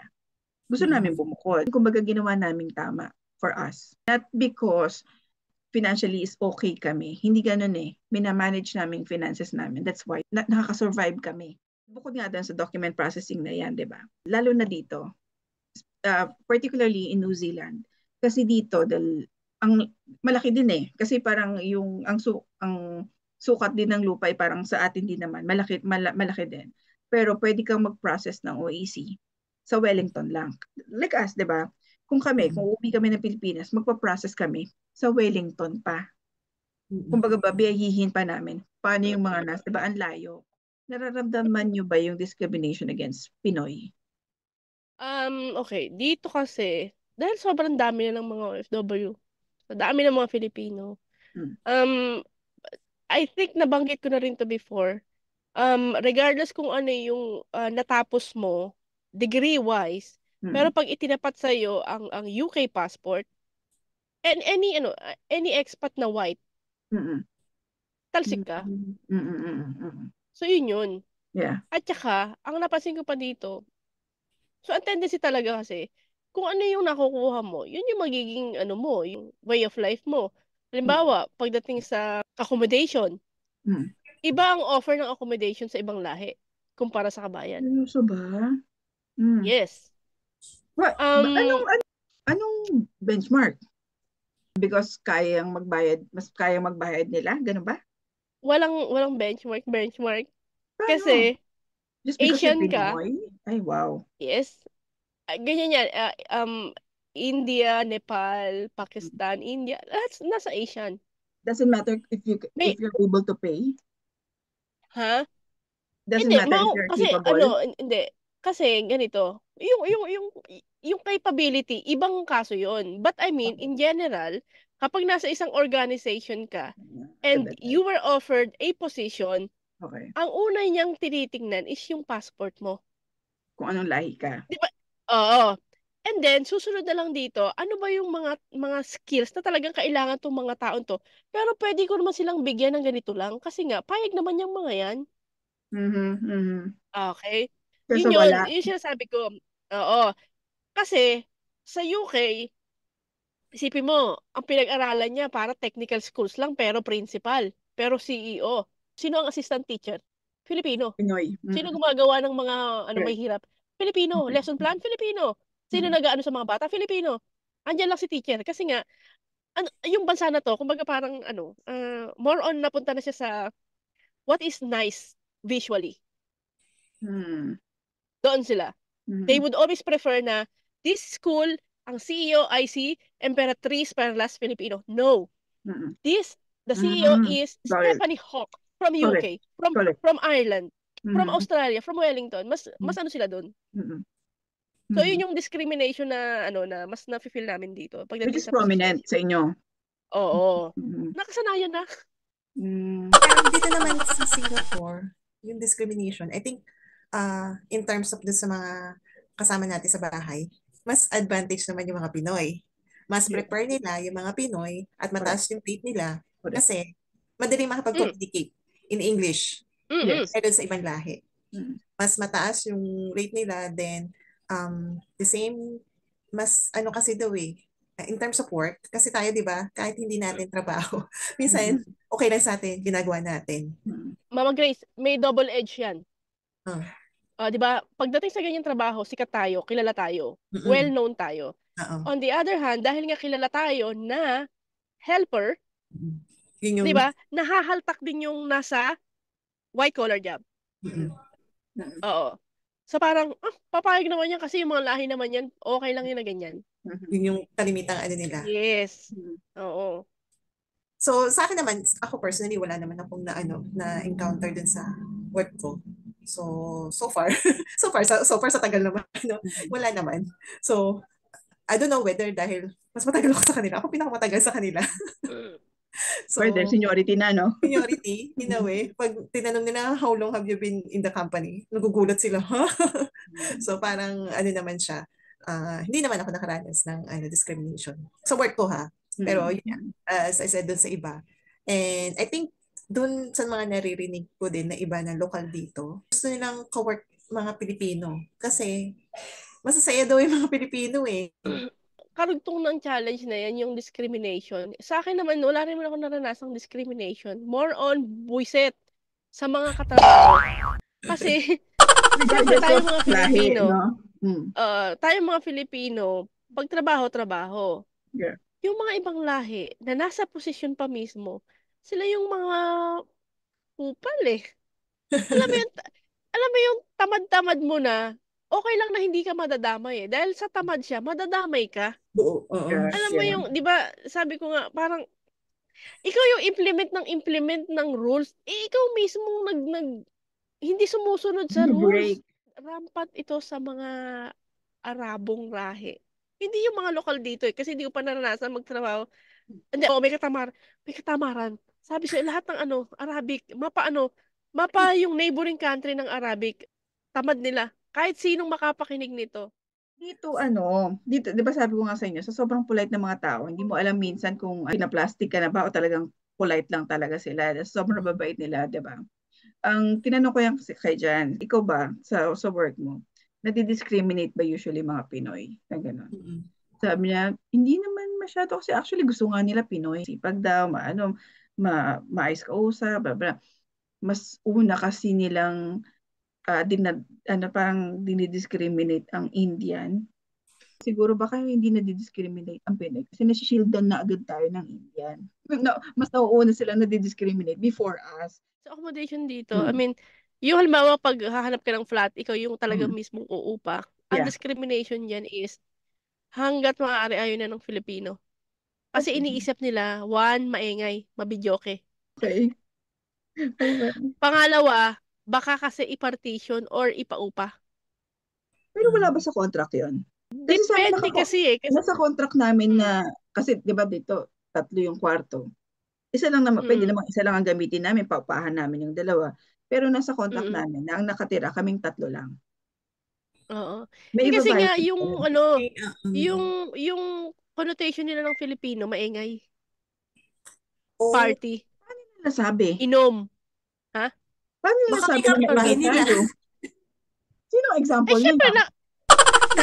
nakikita talaga nila kapag alimbawa, kaya dito sa Riga, puro Filipino talaga rito dahil andito maiingay, andito yung mga kahit magsumiksik, kasi Yeah. andito yung party, andito ang inom, andito kalimitan ng mga Filipino talaga. Ngayon, yung mga nasa lugar na malayo-layo na, talagang family, well, they are able and ayaw nila ng maingay. Kasi nga, mga tahimik na tao sila, kumbaga. So dito naman, meron naman kami na experience kasi nung naghahanap kami ng bahay, mas prepare naman nila Pilipino kasi Oo malinis daw nga sa eh. bahay. Yes, same. Hmm. Yun. Yun nga Hindi yung, lahat. Ako pinakaaway ko rito, putya, Pilipino. Hanggang ngayon kaaway ko pa, depende rin dugyot. talaga. Matanda Eh. na, Pero dugyot pa rin. Ay, oo, depende nga. Well, nasa, hindi na, hindi, siguro generally tayo malinis. Bukod sa insurance na pinaprovide ng company ninyo, I would suggest talaga na magkaroon ka ng separate Sarili. Yes. insurance, Oo. life insurance. Mm. Kasi hindi naman lahat ng kumpanya is capable magbigay limited ng ang maayos coverage na nila eh. insurance. Yeah. We are talking about mortality na ha, pag na-deads. Kasi ilang beses ko nang nakita rito na nung may trabaho, may insurance. Mm. Pero in between na wala ng trabaho and na-deads, ipinanghihingi tuloy ng pampauwi ng Mm. bangkay. Mm. Hindi mo naman siguro gugustuhin na namatay ka na nga sa ibang bansa, hindi mo nakasama pamilya mo, pati ba naman sa pagpapalibing sa'yo, ipanghihingi pa ng limos. So Naubusan ka sa ng akin, dignidad. oo, todo na yon. Mm. Ibig ko sabihin, unlike kung may personal insurance ka na binabayaran, kung nasa Pilipinas ka bago ka umalis, kasi hindi ka makakakuha ng insurance sa Pilipinas kapag nasa ibang bansa ka. Hindi yun valid. Mm. Yun. So, bago ka bumiyahe palabas ng kahit saang bansa, make sure na meron kang life insurance. Hindi naman totally yung BUL na ano na may investment. Kahit pa Yung paano. every year Oo. na re-renew. O Mm. kahit papano na kapag in the event na may mangyari sa iyo, magkasakit ka ng critical or worse na madeds ka, alam mo na may magagamit na pera pang-uwi man lang sa bangkay mo. That way, magkaroon man lang ng karangalan yung pagkamatay mo. At Mm. hindi kailangang problemahin ng magulang mo, ng pamilya mo, lalo kung wala kang kamag-anak sa pupuntahan mong bansa. Mm. As in, hindi nila magagawang maibigay sa yung oras kasi nga nagtatrabaho rin yung mga yan. Mas uunahin nila syempre yung trabaho nila rito kaysa unahin yung pagpapauwi ng bangkay mo. So, ang hirap. Make sure na meron kang insurance bago ka lumabas ng bansa. Yun yung din sinabi sa amin. Although, kahit nga basic lang, health insurance lang eh. Dapat meron ka kasi hindi ka pa covered ng health insurance yan. So, kumuha kami that time. Kasi sabi namin, oh, may insurance na kami. Meron na kaming ganito. Hindi, kasi yung health, yung ano, kasi kapag na-hospital ka or ganyan-ganyan, hindi pa kayo covered, ganyan-ganyan. Kumuha kami ng insurance bago kami umalis that time. Pagdating naman namin dito, nag-renew kami ng ano, ng visa, na-covered naman na. Yun na yung kasarapan. Yung lumalabas ka ng ospital, Mm. nang hindi ka dumadaan ng cashier. Ang challenge ng OFW. Yung pag Oo pumunta talaga. ka nga, pag lumabas ka ng bansa, kala nila, alkansya ka. Hindi maipaliwanag na ano, hindi maipaliwanag na kalumbayan ang mararanasan mo kapag naging OFW ka. Yung Oo. longing mo sa pamilya mo, nanay mo, tatay mo, eh lalo na kung may asawa at anak ka. Hindi ko nga ma-imagine na anak ko iiwanan ko, mahihiwalay sa akin. Anak ng Exactly. toko, napakahirap nun. what more pa dun nag-aalaga ka ng ibang bata tapos yung anak mo hindi mo Oh, na. di ba? Uy, Kung gaano kasaklap nun. masakit Eh, talaga tapos yan. maririnig mo ang anak mo may sakit tapos wala kang magawa, di Mm-mm. ba? may maipadala ka man pero hindi pa rin sapat dahil ang alam mo, yung presensya talaga. Yun Mm. yung yun yung Pinakamasakit. humihiwa talaga ng paulit-ulit sa OFW lalo na't may anak na maiiwan sa Pilipinas. Kaya kung ikaw ay nanay at may maiiwan kang anak, mag-isip ka ng paulit-ulit. Baka naman may oportunidad sa Pilipinas or baka pwede naman na gumawa ka ng sarili mong opportunity na hindi mo kailangang iwanan ng anak. Kasi Mm. kakibat ng pag-abroad, ang isang pamilya nahihiwalay ang isa sa mga magulang, hindi malayo na maging broken family. Bihira talaga akong makakita na umalis ng Pilipinas para sa pamilya, bumalik sa Pilipinas na buo pa rin ang pamilya. 'Di ba? Ang nagiging katwiran kasi malungkot, mahirap sa abroad, na-inlove ako, nahulog ang loob ko. Ganon din sa isa, nalungkot ako kasi andito si kumare, andito si kumpare. Pasensya na natangay lang ako, nalasing lang kami. Eh dahil kasi nga nawala yung isa. So in any of these cases, hindi natin talaga maitatanggi. Pero kung halimbawa na andyan sa harapan mo, inilalatag namin sa iyo yung mga totoong nangyayari sa abroad. So at least hindi ka na baguhan. Mas maiaayon mo ngayon kung ano yung magiging plano mo, kung ano yung mga steps mo, kung ano yung magiging kilos mo rito. Yun. Pero sobrang ano talaga hirap. Napakahirap mag-abroad. Yun lang ang masasabi ko. Until now, nahihirapan pa rin ako eh. Kasi may ano pa rin, laging may comparison pa rin na, what if hindi ako nag-abroad? What if nasa Pilipinas lang ako? Simpleng buhay, kumakain kami sabay-sabay. Ngayon kasi pangarap na sa amin na aapat lang kaming magkakapatid pero hindi pa namin naranasan na yung tipong matagalan na sa iisang hapagkainan is kasi naman noon naman ang tatay ko ang wala. So hindi talaga makumpleto. How to become successful overseas? Okay. Ako, ano ba sa akin ang definition ng success? Will it be financially? Kasi hindi pa ako Yung ganun. goal. Oh, Di ba depende sa goal. before ka umalis, di ba sabi nga natin, ihanda mo kung ano yung goal mo. So, Hmm. depende sa Saglit, goal wala mo, akong goal. yun yung, Wala akong goal. yun yung definition mo ng success mo. Sa akin kasi, ang success ko, una-una talaga is yung kay Grace, yung personal growth, yun talaga. Kumbaga Mm. parang ang dami kong gustong matutunan. Gusto kong magkaroon ng kapakinabangan. And since hindi ko talaga ma-achieve yun sa Pilipinas, nakita ko yun dito sa abroad. Well, in terms of ano talaga, yung maturity, sobrang successful na talaga. Mm. At marami pa akong alam kong matututunan at natututunan every day na I think hindi ko siya makukuha kung nasa Pilipinas lang ako. Kasi masyadong mabilis ang buhay pag nasa abroad. Lalo rito sa UAE. Naririnig ko sa kapatid ko yun ngayon, nariranasan niya na ang bilis ng araw dito, te. Kasi nga sa sobrang fast pace ng buhay dito, kailangan mong sumabay. So, kung naive ka, talagang maiiwanan ka. I mean, so pagdating sa pagiging successful, yung tipong kahit saan ka ibato ngayon, kaya mo na. Yeah. Kahit saang bansa, alam Mm. mo na. Kasi nga may training ka na eh. Halos 20 taong ka nang nasa labas ng bansa, hindi ka pa ba matuto niyan? Pagdating kasi sa tawag dito, yung pakikisalamuha. Mm. Yon, yung adaptability mo. At saka yung resilience mo, the best na.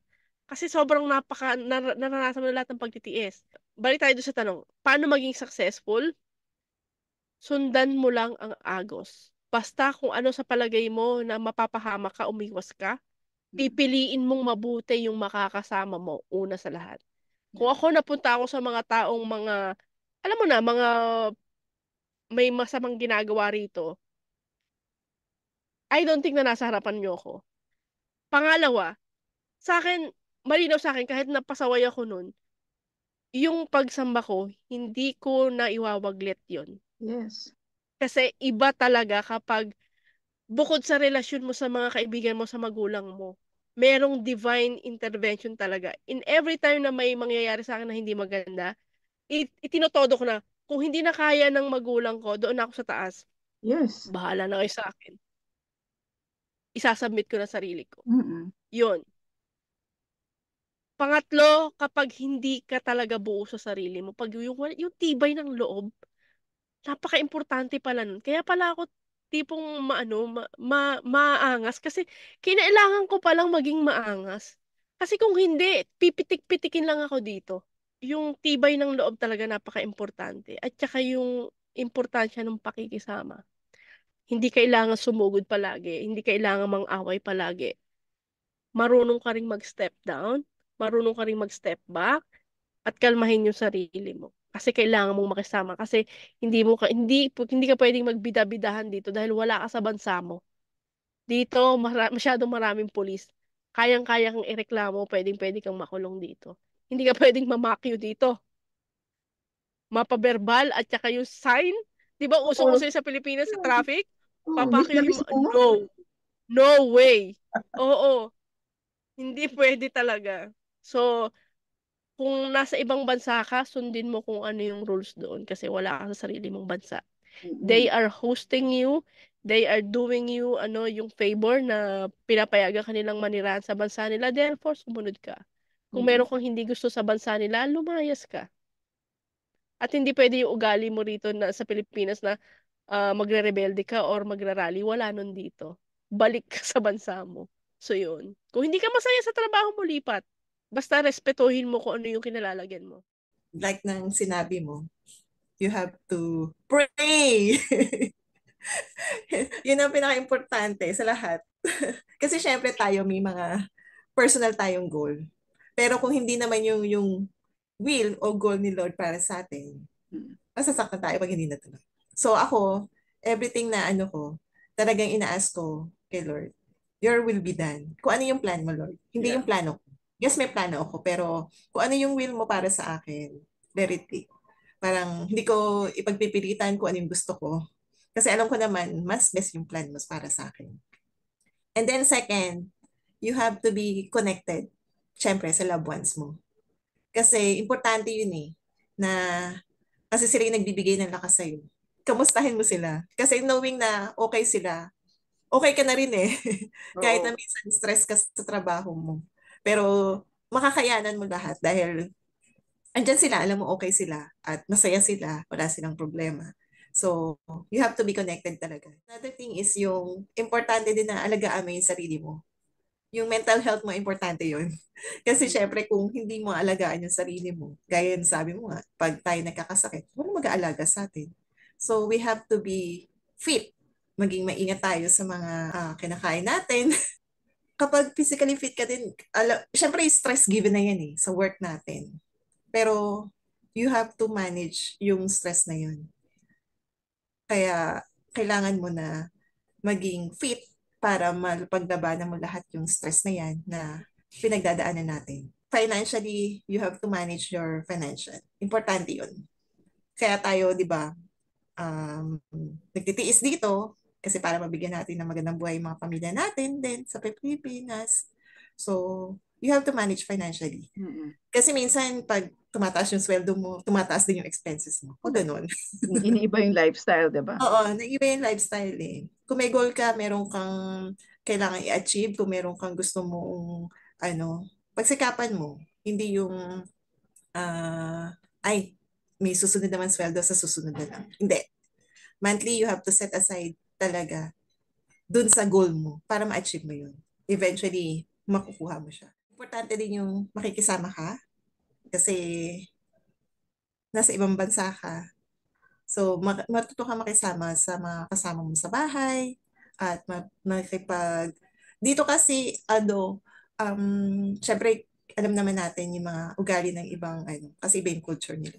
Pero ako natutunan kong pakisamahan sila. Yung, lalo na dun sa church.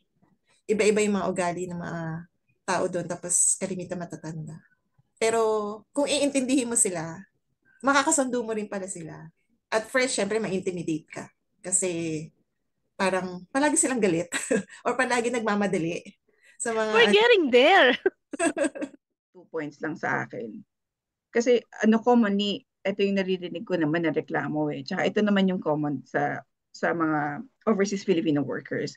Number one, ang gusto ko lang para maging successful ka, humility. Karamihan Talaga. ng marami, yung tipong be humble. abroad lang. Wala na. Pati lumipad lang, pati utak lumipad. Hello? Nasa ibang bansa pa rin kayo. Dapat nga, 'di ba? Ako naman baliktad. Nung pumunta naman kami dito, parang mas lalong na, alam mo yun, nag-flourish yung humility sa amin. Mm. Kasi nakita namin dito na, pwede naman pala na ganito lang. Kaya naman pala na simple lang. Nakalma ka, kumalma. Kasi sa atin, ang daming laging merong merong kang benchmark eh. Dapat pala maganda yung sasakyan. Dapat pala maganito. Ayun, dapat pala after ng ganitong taon, mag-upgrade na tayo. Iba. Oo, uy, dapat sa kusina natin, dapat maganda na yung coffee machine natin, dapat hindi lang to dolce gusto lang. Mga ganun ba? Kumbaga lagi may standard sa atin. Dito hindi. Maganda naging effect sa'yo ng paglabas. Oo. So dito na-test yung humility mo, yung ganon. Pero yun lang yung nakikita ko. So dun sa mga nagbabalak magtrabaho overseas, yung kalimutan, yung pinanggalingan nyo. Karamihan kasi ganoon eh. Yung sabi ko nga kanina, lumipad nga, nag-overseas, pero pati utak lumipad.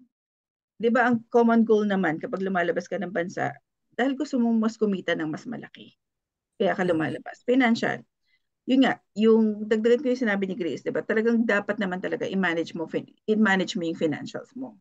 Hindi yung, okay, uuwi ako ng Pinas, magbabakasyon ako. Lahat, gastos, ganyan, bigay. Sige, okay, oo, kikitain ko yan, lahat. Diba? Huwag ka Hindi na naman, lumayo. hindi sa pinaparanggang kita. Based sa ano pa. Di ba? Noon iisipin ng iba na, baka naman hindi kasi, baka sasabihin nila, hindi man lang nagbigay ng ganito, o hindi man naman, hindi man lang kami pinaanohan ng ganyan. Mm. At the end of the day, ang bagsak sa inyo. I-manage mo yung Oo. financial mo hanggat kaya mo. Kasi kung sasabihin ng iba yung iniisip mo, pakailan ba nila? Kasi ikaw naman yun, pinapagtrabahuhan mo naman yun, hindi naman sila nag-ambag nung umalis ka.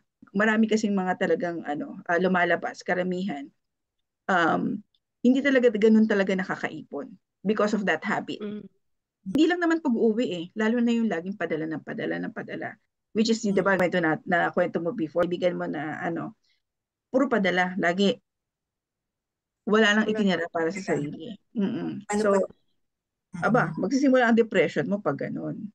Nagtatrabaho ako pero hindi naman ako nakakaano. So, parang kumbaga it boils down to that na kung hindi mo naman nararamdaman kung ano yung pinagtatrabahuhan mo, lalabas, madidepress ka, malulungkot ka kaagad. Ano bang pinagtatrabahuhan mo? Daming factor na. So manage your finances. Mauubos at maubos ka. Maubos ka.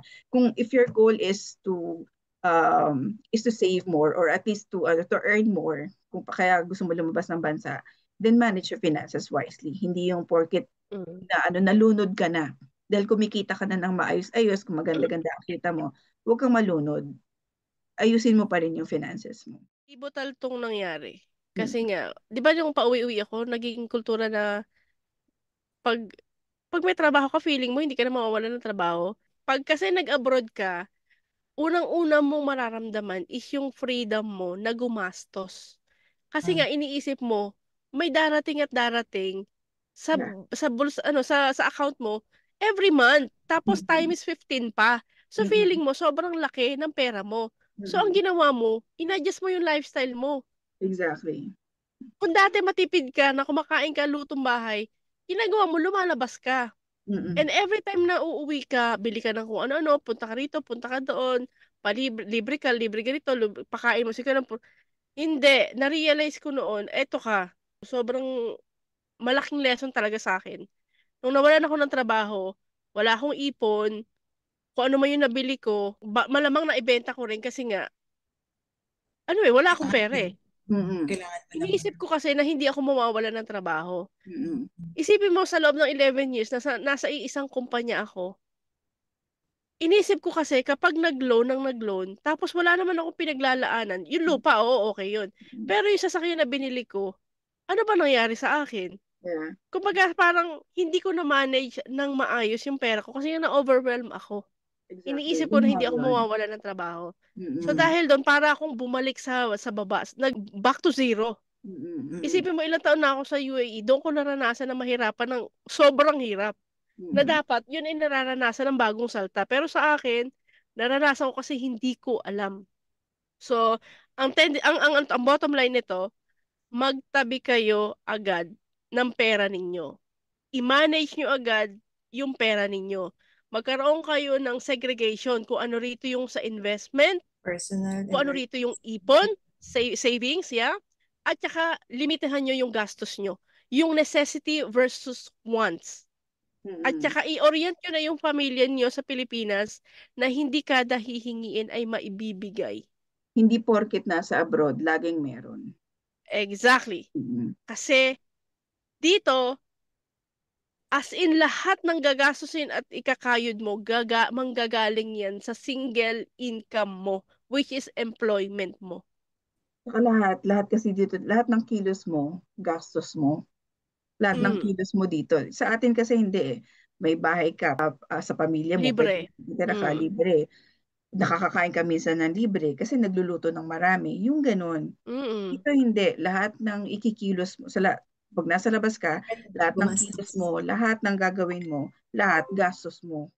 Paano ba ang makapunta rito, yung makapasok at makakuha ng trabaho? Okay. Sa akin, first and foremost, hindi kasi ako dumaan sa agency. Nung panahon ko dati, nung 2006 or 7, dahil medyo maluwang pa ang immigration sa atin, although naghahanap na ng mga papeles, mas madali akong nakalabas ng Pilipinas at madali rin akong nakakuha na rito ng trabaho. Dahil kasi, hindi pa ganun karami ang mga nag apply ng trabaho. As in, hindi ito magal. Kaya ko nga mag-employment hopping if I want eh. But anyway, ngayon, dahil sobrang hirap na ng paglabas mo ng immigration sa Pilipinas, I'd suggest na dumaan kayo sa legal na proseso. Yung andyan yung agent sa Pilipinas na mag-hire, tapos pagdating dito sa UAE, meron na kayong trabaho at the same time, meron kayong accommodation kasi normally yun ang nangyayari. Unlike kung galing ka ng Pilipinas, tapos makikipagsama na lang ka sa immigration, and then pagdating mo rito, walang sasambot sa'yo kung sakaling hindi ka makahanap ng trabaho within 2 months, 3 months, or 6 months, talagang mahihirapan ka. So, Mm. kung wala kang kamag-anak dito or kapatid nanay na sasambot sa iyo, wag mo na lang ding ituloy. Or kung wala kang pera, makalusot ka man sa Pilipinas, at kung wala kang pera rito na pang gastos sa loob ng 6 na buwan, kung sakasakali, wag ka na munang tumuloy. Better luck next time or maybe try it sa ibang bansa. Mm. Yun. Dito sa Singapore, bago ako nagpunta dito, may employer na talaga ako. Hindi ako nahirapan dahil nga approve na yung aking in principle. Ano ba tawag dun? Limutan ko na. Kasi 2010 pa ako nagpunta dito sa Singapore eh. Pero gaya nga ng sinabi ni Nanay Empa, na kung plan nyo na mag-apply abroad, make sure to go through the legal and proper channels. Kung mag-apply kayo dito, kasi honestly, mahirap ngayon. Kahit nga yung andito Kahit dito, na Mm. meron kahit na dito. silang work, magre-renew, hindi na-renew. Dito hindi rin so yung may kakilala kayo, papasok ka. Yung referral na ganoon. Walang malakasan dito na porque kakilala ko yung manager, papasok ko. Guaranteed na may makukuha sa work. Kasi priority din nila yung mga local dito. At the same time, kapag foreigner, merong mga quota. So, 1:10 nga. So, mahirap talaga unless swerte ka or yung skills mo is akmada sa mga hinahanap nila at willing kang kunan ng permit or work permit ng employer, yun, swerte mo. Pero siguro yung mga ano din dito in demand is yung mga nurses, ganyan. Yung medical Medical pa rin. Oo. pa din, oo. Parang although maganda yung mga facilities nila dito, so kulang sila talaga ng mga medical Health assistants, workers. Oo. nurses, mga health workers. So yun in demand. Yung mga teachers din. Marami din kasi mga childcare dito. Mm. Nakalimitan yung mga anak nila, mga working kasi parents. So yung mga anak nila, iniiwan nila sa childcare. So in demand din yung mga childcare dito. And kung hindi naman kayo mapili sa mga work, marami din naman sa F&B, yung food and beverages. Mm. Mm. Mm. Pero handaan nyo lang yung sarili nyo kasi yung trabaho talaga, ano, napakahirap. Kasi marami akong kakilala na nagtsatsaga lang pero wala silang choice kaysa walang work. So go lang. 12 hours yata na Straight talagang, work. oo, straight work, tapos Mm. isa lang yung off. Tapos talagang nakatayo ka maghapon pagod. So, be prepared. And iyon, so make sure na kung pupunta nga, yung iba na magtuturist, tapos maghahanap ng work, good luck na lang. Swerte nyo talaga kung makakuha kayo. And then, kung meron man kayo makuha, kung may pass kayo, hindi kayo pwede mag-double job. Doon na kayo stick, napaka-stick nito dito. Dito naman kasi, ang intention naman talaga is magtrabaho. Hindi kasi basta-basta yung parang pupunta ka lang dito, then dito ka mag-process ng work visa. So, ang advisable talaga is mag-process ka muna sa Pilipinas. Maghanap ka ng trabaho. Habang nasa Pilipinas ka, kasi available naman siya online. So, yung seek.co, mostly yung job availability nandoon mismo. Ang naging tricky nga lang talaga kasi ang mga company talaga dito usually dapat accredited ka ng immigration to be able for them to sponsor you for visa. Yung visa na pwede mong applyan kasi dapat laging connected dun sa company. If yung work na tinitingnan naman is like 2-3 year contract, mga ganyan. Kasi may different visa rin kasi na pwede mong applyan kung gusto mong magtrabaho. Isa is yun nga, yung sabi ko kanina na kailangan accredited yung employer mo. Yung isa, working holiday visa. Ito, kahit anong job yung pwede mong applyan, for 1 year ka merong visa. Pero this one, kasi may quota sila per country. 100 lang for Philippines. Kunyari, nag-announce ang immigration na mag-open sila ng ganitong araw, minuto lang, ubos na yung slot. Kasi nga, ang daming gusto. Kasi pinakamadali kasi yun yung working holiday. Hindi mo kailangan ng employer agad. Pwede ka na lang maghanap. So at least pag nandito ka, oo. And kung option mo naman na visitor visa ka na muna, tapos dito ka nalang maghahanap, pwede naman. Kasi dito naman, hindi naman siya illegal na naka-visitor visa ka tapos mag-a-apply ka ng trabaho. Hindi siya illegal. But yung risk mo, sobrang taas. Kasi una, hindi mo alam kung pwede kang makakuha ng work agad. Kasi mostly, yung mga kumpanya na nandito, ang hinahanap agad nila dun sa nag-a-apply kung meron kang work rights. That's the number one. Dalawang option mo ikaw mismo mag-apply, hanap ka online, or dumaan ka sa agency. Kasi may mga agency naman na accredited dito. Kapag naghanap ka ng trabaho dito, usually ang pinaprepare mo naman na documents, kailangan mo ng which is yung CV mo, and lagi may cover letter. And then kung medyo technical yung trabaho mo, minsan hinahanapan ng certifications, yung mga training mo na inatenan.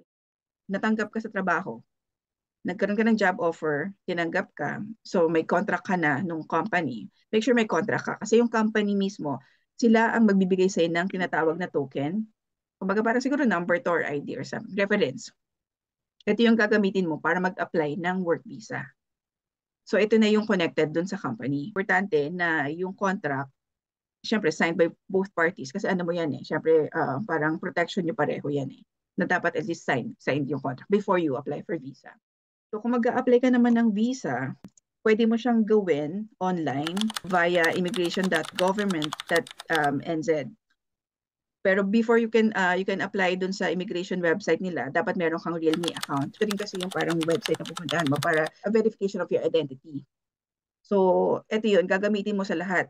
Not only yung sa visa application, sa pag nag-apply ka ng driver's license, pag nag-apply ka ng yung tinatawag na IRD o yung sa tax dito, lahat yun gagamitin mo yung Realme account. So connected siya dun sa immigration website. Kasi bago ka matuloy yung registration mo for the Realme account dito, isasubmit mo yung picture mo, i-verify nila, kumbaga para alam na ikaw talaga yun. So yun ang gagamitin mo to apply for all. Like yung TIN mo, yung driver's license, kung mag-a-apply ka ng, kung ano man, kung maglo-loan ka dito sa kanila, lahat yung Realme account ng dadaanan. Ano ba yung kailangan kapag nag-apply ka ng visa? So for us, ang mga sinubmit kasi namin, meron kang acceptable photo. Yung acceptable photo kasi merong standard size. Yung visa particular dun sa country, merong size talaga yan. So alam usually na mga yung parang studio. So mostly maganda na doon kasi alam nila kung ano yung background na kailangan or minsan suggested na kung gaano kalaki yung headshot, may nakalagay doon. Second is yung details ng passport mo. Tapos NBI clearance, kasi this one is to identify naman na at least clear yung record mo, wala kang criminal records and all. Minsan, pwedeng police record yung inahanap, but by default, NBI clearance will suffice already. Nung nag-apply kami ng NBI clearance, ang sinabi agad namin is for overseas. Tapos syempre, may medical examination result. Yung medical examination result, nagpa-schedule agad kami sa St. Luke's. So yung sa St. Luke's, meron din silang website for scheduling ng appointment for medical. So doon gagawin sa clinic ng St. Luke's kasi sila yung accredited ng immigration ng New Zealand. And then once done dun sa medical examination, which is isasubmit din naman natin once we apply for visa, yung contact din ng company na signed by both parties, and then the usual, yung CV natin, yung certification na kailangan, usually kailangan din yun ng visa. TOR natin sa school, yung COE from previous companies, minsan hinahanap pa rin yung payslip. Sinabit namin lahat yon. And kung applicable din, yung IELTS mo, kung may IELTS ka na, yung OET, sinasubmit na rin namin siya. For us na family kaming pumunta rito sabay-sabay, nag-submit din kami nung parang katibayan na mag-asawa kami, which is yung marriage contract namin. Sinabit din namin yung insurance policy namin kasi para makita lang doon, kasi naka-state kasi doon na ako yung may hawak ng policy, ang beneficiary ko yung asawa ko. Ganun din yung policy niya na beneficiary ako. Ang gusto lang nilang makita na mag-asawa talaga kayo, na legitimate na mag-asawa talaga kayo. Actually, nag-submit pa kami ng parang love story namin with pictures. Kasi syempre, hinahanap din sa pag nag-visa ka. Timeline namin. Nilagay namin, kung yan, nagkakilala kami sa ganito, Kinasal kayo noon. Oo, yung mga ganyan. So may timeline kami ng ganun, hanggat dun sa baptismal nung anak namin, lahat nilagay namin doon. Lahat yun, may picture. Yung mga Lazada purchases namin, naka-address sa bahay. So para makita rin na isang bahay lang yung tinitira namin. Pareho kayong Oo. So nag-submit din kami noon. Kasi parang sa amin, lahat ng pwede naming mapatunayan, ibibigay na namin kesa pabalik-balik pa kami. Supporting Diba? talaga. Mas tatagal yung process. Which is, eto naman lahat, yung pag-apply namin ng visa, online naman lahat. Unless meron kayong agency nga nagagawa for you, i-email nyo sa agency yon. This process kasi, hindi naman kasi kayo blinded once you apply online. Naka-explain doon kung ano yung kailangan mo. And kung hindi available, ito yung pwede mo pang isubmit. So, mas madali siya. Kung di naman tayo masyadong techie, we can ask assistance from, kunyari, anak natin, or kung sino man yung pwede. Kasi hindi naman siya ganun ka-tedious yung process ng pag-apply ng visa. Kasi magbayad pa tayo, di ba? Mas mahal pa, mapapamahal pa. Additional cost pa yun. Additional cost talaga. Kasi malaki din eh. Bibiro, oo. Pag dumaan ka ng agency. Pero Ay, same din naman yung process. Hihingin din nila sa inyo yung mga required documents. sinabi mo. Yung sa medical examination sa St. Luke's, ang binayad namin dun is $14,550. Magbabayad kayo ng $750 for visa processing individually. Tapos, Pagbata, same din. oo. Pagbata, same din yung So, pero I think, pag family yata merong rate. Handle. Kumbaga, Siyempre, hindi naman ganun kalayo, di ba? So, iba yata. So, medical pa lang is 14,550 times kung ilan kayo sa pamilya. So, isa-isa yon. So, kaya nga sabi ko kanina, di ba, paghandaan natin yung health natin kung talagang gusto nyo pumunta overseas. Kasi, para pagdating dito at nag-a-apply na kayo ng visa, hindi na siya, ito yung parang showstopper nyo. Full medical naman talaga kasi pag work visa. Pag yung visitor visa yata, parang pwedeng general check-up lang yata eh. Parang ganon. Not sure. Parang ganon. Although ito full medical, ngayon, syempre, ganon. Same din, dadaan yung process. Same din, yung titingnan din. Merong physical titingnan. Pati nga breast eh. Yung sa atin, pag sa atin naman.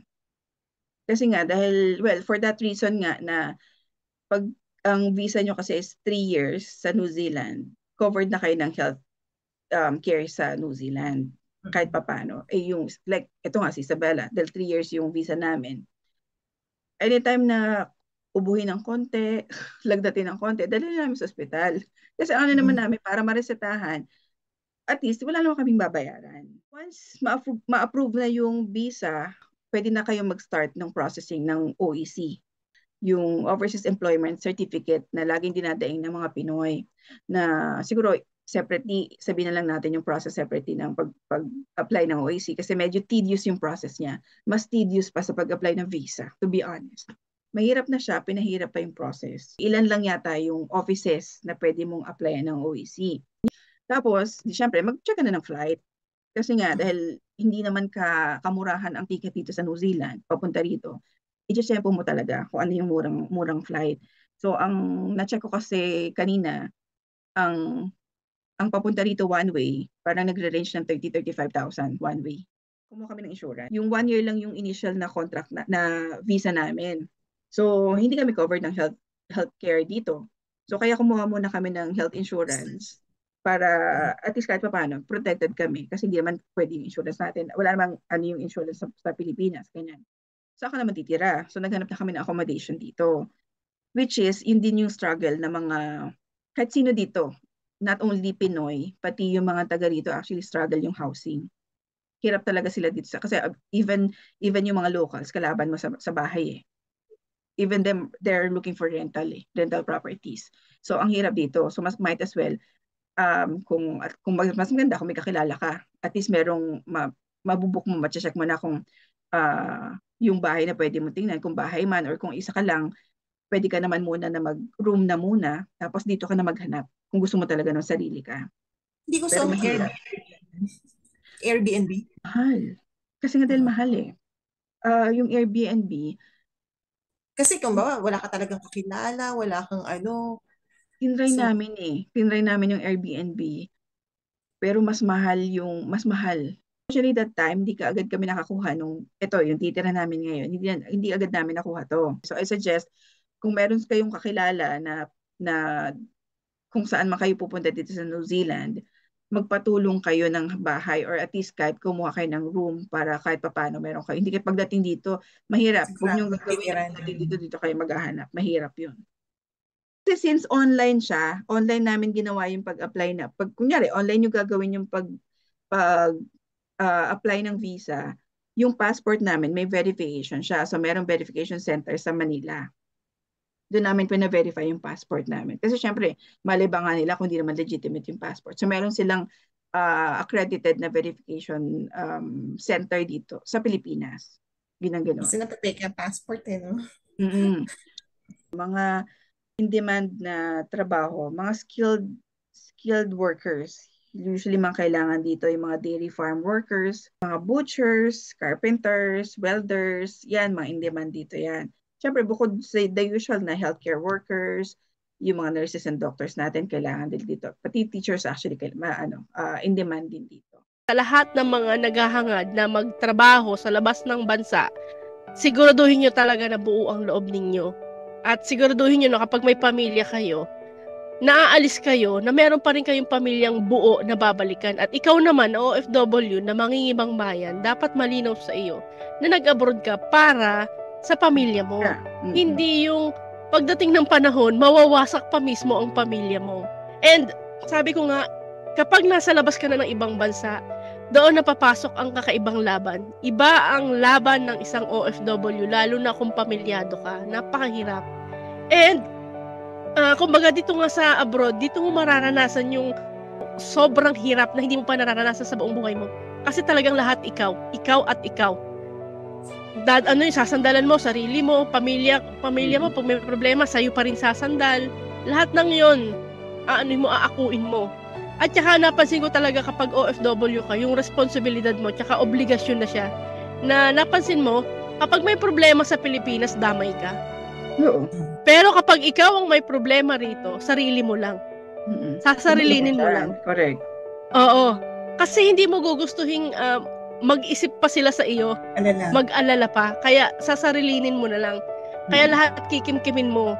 So, isipin mo kung ganong kadibay dapat ang kailangan mo para makapag-abroad ka at tumagal ka dito sa ibang bansa. And pangatlo, lagi, yung financial na plano, malinaw sa iyo hanggang kailan ka lang mag-abroad. Kasi lumilipas ang panahon. Kami rito, mga single kami, sa amin okay lang. Kasi wala naman kami pamilyang Pero doon sa may mga anak na lumalaki na hindi kayo nagigisnan, yung may mga anak na hindi na kayo kilala kasi nga matagal kayong wala, hindi kayo nagkasama. Iba pa rin yung pamilya na buo, may nanay at tatay. So, sa lahat ng mga gusto mag-abroad, pag-isipan nyo mabuti, pagplanuhan nyo mabuti. At saka, lagi kayong magdadasal. Ayun. So, again, salamat sa pag-stay ninyo. At huwag nyo kakalimutan mag-like. Kung paulit-ulit nyo na kaming naririnig, ipindutin nyo na yung like at saka yung share button. And also, sa lahat ng platform, nasa TikTok, nasa Instagram, nasa Facebook, YouTube kami. And of course, huwag natin kakalimutan lagi magpasalamat sa Panginoon kung anong meron tayo at lagi tayong mag-iingat. And so with that, we say thank you and good night to all of you. Again, happy Father's Day sa mga tatay natin and God bless us all.